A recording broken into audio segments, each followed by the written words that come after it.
back to the Steve Malzberg Show, and there was a story that just broke a few minutes ago, again from the on the mall in D.C. A man was on fire. Yeah, he was either set himself on fire or someone set him on fire, and he has been removed by medical people. They don't know his condition, and they don't know if he set himself on fire or if somebody or some other people set him on fire. So if we get any more details on that, we will bring it to you. Now, this has been a crazy week, a very news-making week, a very busy news week, and however you want to describe it. It also included Benjamin Netanyahu at the United Nations. It included the meeting between the president and the prime minister of Israel, and undoubtedly also discussed at that meeting, as the president talked about in his UN speech the week prior here in New York, is the Palestinian-Israeli issue. And that has been going on for decades and decades and decades and decades, with really no end in sight. Of course, if you ask John Kerry, I'm sure he'll say he could wrap it up in a few weeks. Joining us now to talk about this and to discuss whether or not there is a middle ground, a so-called solution for the Israeli-Palestinian issue, is a man who was an Israeli. He's an Israeli-educated physician. He goes back there. He treats Palestinians, and he's also the author of a novel, Foxes in the Vineyard. And we say hello to Michael J. Cooper. Hey, Michael, how are you? I'm well, Stephen. How are you? I'm okay. All right, here's my take. Even though you're the guest and should probably go first, my take is there can never be peace with the Palestinians. A recent Pew poll shows that the Palestinians, almost twice as much as any other country in the area, justify suicide, so-called suicide bombings. I think Jordan was second with 33%, and the Palestinian people had over 60%. The solution, the two-state solution, is two Palestinian states in their view, one with a right of return, so-called, which would overrun Israel and make it a Palestinian state, and, of course, the new Palestinian state. You know, it's just... the peace process to me has always been dismantling Israel, P-I-E-C-E, by P-I-E-C-E. And the kids there are still taught to hate the Jew and take Jerusalem with their blood. It's on their TV. It's in their schools. I don't understand how anybody could even think of peace. Well, tell me what you really feel. No, go ahead. Shoot me down. Well, the bottom line is this. Peace, I believe, is possible, and not piecemeal, but peace, P-E-A-C-E. Peace, I think, is a necessity, certainly for the Israeli. Having lived there for many years and having family there and going back at least twice a year, and being among Israelis and being among Palestinians, I have a very different narrative. Now, when I first went to Israel, I had a completely Israeli/Zionist narrative. I grew up in Northern California, Zionist youth groups. I had a very clear idea of what our narrative was as a people, the Jewish people. I didn't know what their narrative was. I knew what our connection was to the state of Israel as, a guy who grew up in Zionist youth groups. And when I came to Israel, I certainly had that narrative. And I came to understand that they also had a significant connection to the land.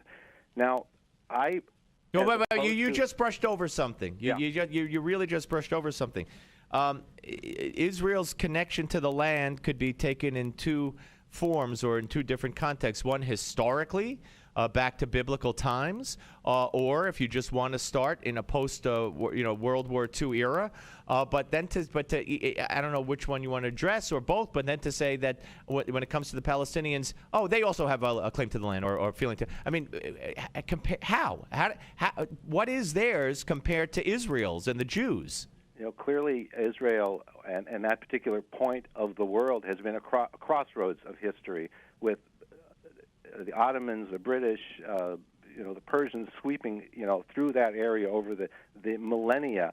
So, indeed, if one tries to unravel history, one can really get lost in myriad little conversations about who was where and when. Well, I don't think it's myriad little conversations. I think it's pretty acknowledged, if you believe in Judaism and if you believe in the organized religions, that the Jews were in Israel, and I think that's a historical fact. And if you look at the world, after the Holocaust, the land was partitioned up and the Jews were given the land of Israel. So I mean, I don't know what's in dispute exactly. And as you said, the land indeed was partitioned because there were people living there for thousands of years after the Jews were driven out of Israel. So there's clearly a very clear connection of the Jewish people to the land of Israel. There's also a very clear connection to those people who define themselves as Palestinians, and indeed that part of the real estate was defined as Palestine, even among the original settlers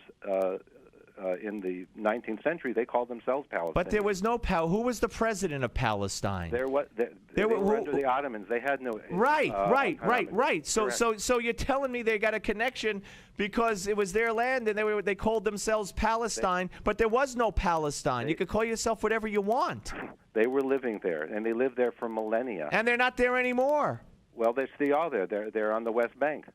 But these aren't the same people for the most part, and these are the same people. No. Well, not you're talking about the ones that from in 1940 that are there now in 2013. One cannot look at the family tree of every individual there. The fact of the matter is that there was a population living in the land of Israel. There are a very small number of Jews and a lot of non-Jews, a lot of Arab Christians and a lot of Muslim Christians. All right, well, then explain this to me. You talk about the West Bank, and the mantra of the left is always, and the mantra of the media, and the mantra of every Jew-hating entity there is that Israel has to give the land back to the Palestinians. Well, from what I recall, when Israel went to war, they fought Jordan, they fought Egypt, and they fought Syria. When did the Palestinians have Jerusalem? The Jordanians controlled Jerusalem and used the tombstones in Jewish cemeteries as urinals and wouldn't let Jews in. So where did the Palestinians get Jerusalem back? And the West Bank back? That was taken from Jordan. So historically, recent history even, doesn't fly. Doesn't make sense what you're saying. Well, let's look at recent history. Indeed, there were individuals of Arab persuasion, whether Christian Arabs or Muslim Arabs, living in that particular part of the world for millennia. Okay, they did not have an autonomous government under the Ottomans for 700 years. They did not have a government under the British mandate, but they were partitioned. They were recognized certainly by the UN and by the British as partners in that land, and it was decided to partition the land between the Jews and between the Arabs of Palestine. Now, of course, when the Hashemite kingdom of Jordan, joined the fray, they annexed that part, and that really, certainly was not to the satisfaction of the people living there. They weren't particularly pleased with that. But they kicked out Palestinians. Everybody has kicked out Palestinians.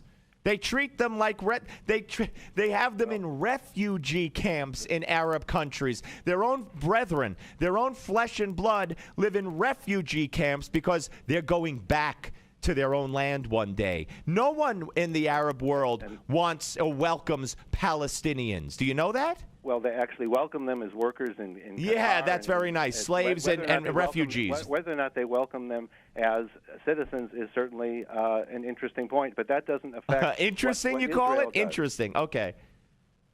Be that as it may, many Israelis feel, and many prominent Israelis feel, that there is a pragmatic need for peace.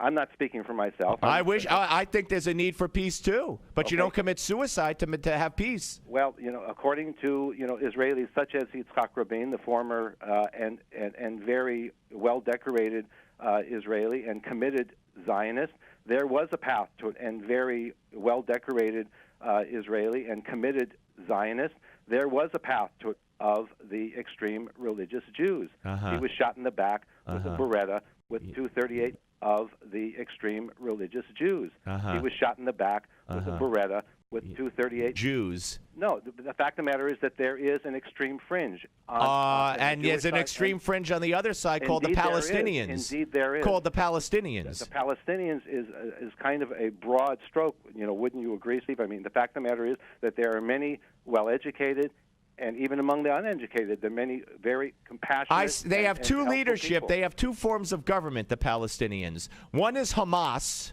And I can't wait for you to defend Hamas. No, you have a long wait. And the other one is Hamas in suits. Well, I think that's an unfortunate misrepresentation. Really? Have you heard the rhetoric from Mahmoud Abbas?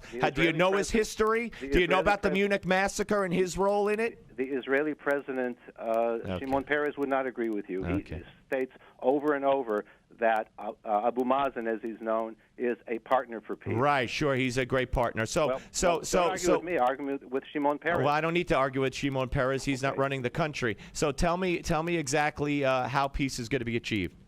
Well, it comes down to pursuing a process where there is a way to verify compliance with a treaty. Treaties don't matter. Didn't you ever hear Yasser Arafat say you sign a treaty and you break it when you want? I don't know exactly where that quote from, but oh, you don't? Arafat is dead. Arafat is dead. Okay. Well, so is Yitzhak Rabin, with all due respect.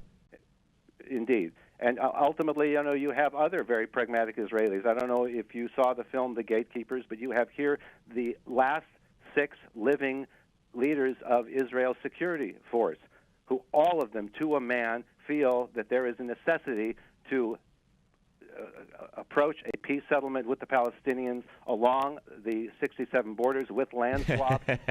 This is what they say. Yeah, well, that's great, and with all due respect to them, it ain't ever going to happen because the Israeli people would never go for it. The Israeli government would never go for it. It's indefensible. You're committing suicide, and I pray to God that Israel never gives the people that teach their children to kill the apes and monkeys known as Jews and take Jerusalem with their blood, never gives those people, the Palestinians, and that government and that form of mindset more and more land and creep up more and more and make them smaller and smaller because it's suicide. See, the fact of the matter is that there are people in the Arab street on that fringe who are violently anti-Jewish. Wait. It's taught in the schools and it's on their TV. Steve, that's not the fringe, sir. The fact is that when one analyzes the textbooks of Palestinians and one analyzes the textbooks of Israeli Jews, one finds about the same amount of vilification and all right, hold it. Now you're full of baloney. How dare you? I want you to tell me, give me one thing equivalent to calling for the taking of Jerusalem with your blood and Jews are pigs and monkeys. You give me a quote from an Israeli textbook right now. I can't quote. I know you can't, because there is nothing equivalent, and this is where you lose me, sir. Nice discussion, Michael. Thank you very much. Have a good day. Gee, that is such a lie. That is such a lie. Folks, the Palestinian, he says there are fringes on the street. No. Yeah. But I'm not talking about fringes on the street. I'm talking about government-run TV, where their Mickey Mouse is presented. We will kill the Jew. We will take the Jew and kill him and shed his blood. That's government-run TV. The textbooks, I've told you, monkey, pig, kill the Jew, evil. And then he says that the same thing is in Israeli textbooks? That is a lie. And if he knew it, he'd be able to quote me something. And he wasn't. How dare he? How dare he? All right, folks, you want to weigh in on this? I'd love to talk about it with you. If I could talk. 855-777-9660, Steve Malzberg Show.